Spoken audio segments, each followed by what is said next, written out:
There's no feeling more intense than starting over.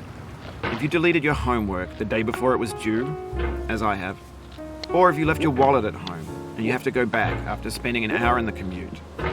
If you won some money at the casino and then put all your winnings on red but it came up black.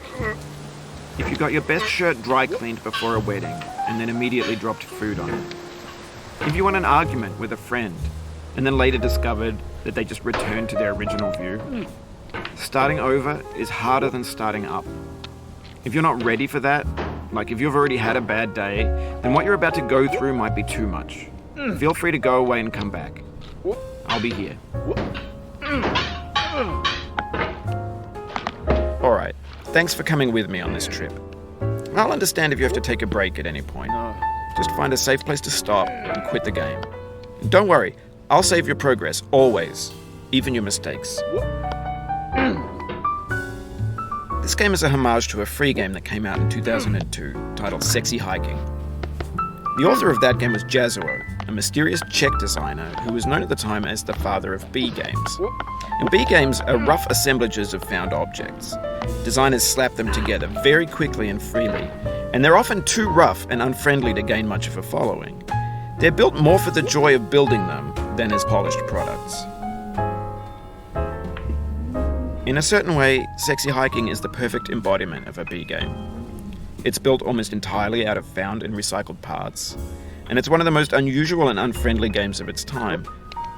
In it, your task is simply to drag yourself up a mountain with a hammer. And that act of climbing, in the digital world or in real life, has certain essential properties that give the game its flavor.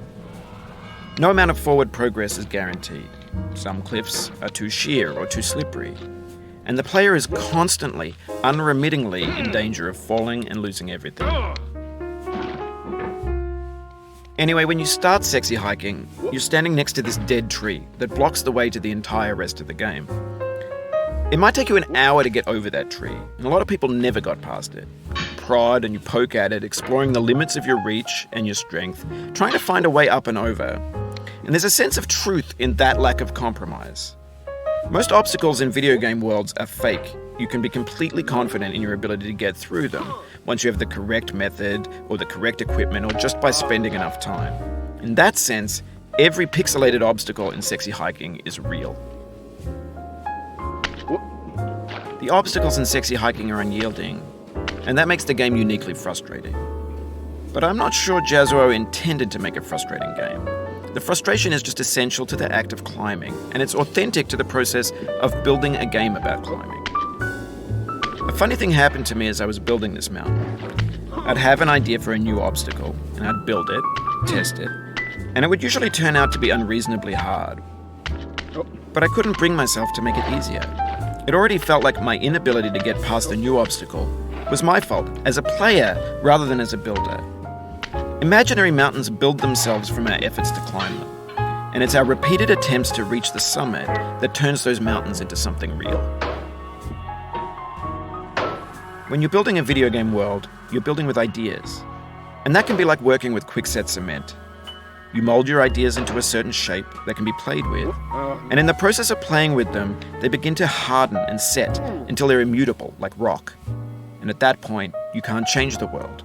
Not without breaking it into pieces and starting fresh with new ideas.